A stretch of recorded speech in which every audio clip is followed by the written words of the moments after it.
नबी पाक सल्लल्लाहु अलैहि वसल्लम ने ना बहुत कम लोगों को बेवकूफ कहा है। हमारे जमाने में तो आम लफ्ज है ना बेवकूफ कहना। अल्लाह के रसूल सल्लल्लाहु अलैहि वसल्लम ने बहुत कम लोगों को बेवकूफ कहा। मुस्नद इमाम अहमद बिन हंबल की हदीस है, नबी करीम अलैहिस्सलातु वस्सलाम ने फरमाया वो अहमक है, वो बेवकूफ है। नबी पाक फरमा रहे हैं। और मैंने कहा कम लोगों को हुजूर बेवकूफ कहते थे। नबी करीम अलैहिस्सलातु वस्सलाम ने फरमाया वो बंदा बेवकूफ है जो सारा दिन अल्लाह की नाफरमानी करता है और फिर भी रब की रहमत की उम्मीद करता है, तो बेवकूफ है।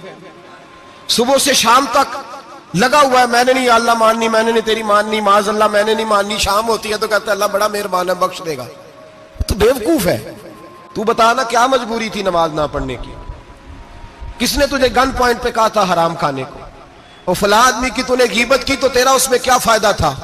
ये जो तूने सिर्फ 10 बंदों को हंसाने के लिए झूठा लतीफा सुनाया, इसमें तेरा क्या नफा था? तू सुबह से शाम तक नाफरमानी करता है, शाम को कहता है अल्लाह करीम है माफ कर देगा, अल्लाह मेहरबान है माफ कर देगा। उस्ताद मेहरबान होता है कि नहीं?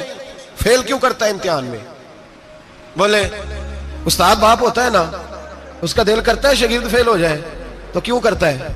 लेकिन शागिर्द ने ज्यादती की, उसने पढ़ा नहीं। बड़ी प्यारी मिसाल मुल्ला रूमी लिखते हैं, कहते हैं मेरे गांव की एक बीबी थी, उस बीबी ने एक बछड़ा पाला हुआ था।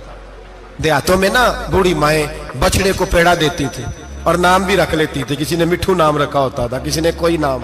कहते माँ ने बछड़ा रखा हुआ था, अम्मा उसको आवाज देती तो बछड़ा दौड़ा आता, अम्मा उसको पेड़ा खिलाती। बछड़ा बड़ा प्यारा था, जवान हो गया। अम्मा इसलिए बछड़ा पाल रही थी कि जब बछड़ा बड़ा हो जाएगा तो हल के अंदर बच्चे उसे लगाएंगे, खेती में हल चलाएंगे। बछड़ा बड़ा हो गया, अम्मा के बेटे कहने लगे अम्मा ला तूने बड़ा खिला पिला लिया, इससे कोई काम लेते हैं।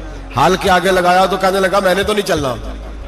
अम्मा के पास आए, कहने लगे ये नहीं चलता। अम्मा कहने लगी चलो टाइम दो थोड़ा, समझ जाएगा। फिर मौका दिया, फिर आए, कहा अम्मा अब तो हमने उसके नाक में नकेल भी डाल दी है, लेकिन अब भी ये हल में चलने को तैयार है। मुल्ला रूमी रहमतुल्लाह अलैह फरमाते हैं फिर कहा अम्मा से, अम्मा कहने लगी चलो थोड़ा टाइम और दे दो, सियाना हो जाएगा।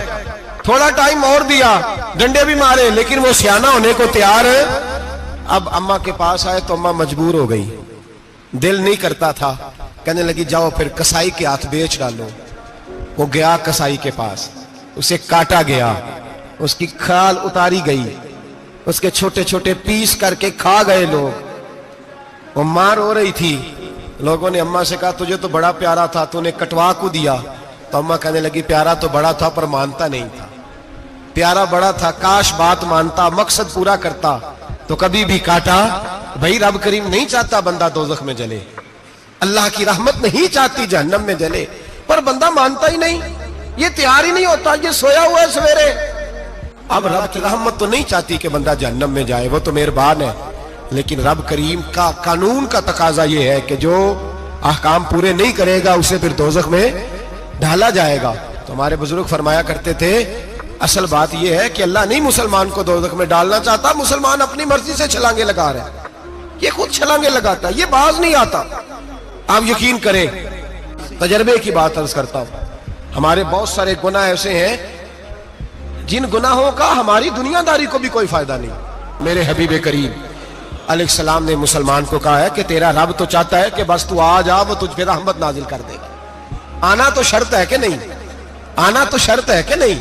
अच्छा चले ये बताएं, जो आदमी यकम से लेकर 31 तारीख तक ड्यूटी करे, उसको तनख्वाह लेने जाना पड़ता है कि तनख्वाह घर आ जाती है?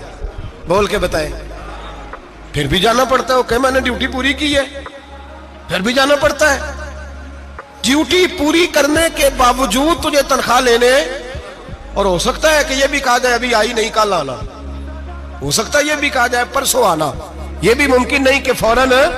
ओ खुदा के बंदे तू आता ही नहीं खुदा की रहमत लेने, तू उसके घर की तरफ रुजू ही नहीं करता, तू तवज्जो ही नहीं करता। तू कहता अल्लाह मेहरबान है, भाई मेहरबान तो है, तू रहमत लेने आया है, तूने को बहाना बनाया उसकी रहमत का।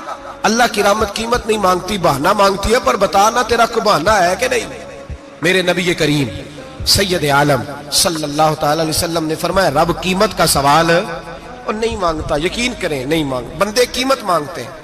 आप 100 दफा मुस्कुरा के बात करें, एक दफा ना करे तो कहते हैं मौलवी साहब अमीर हो गए, अब तो सही सलाम भी नहीं लेते।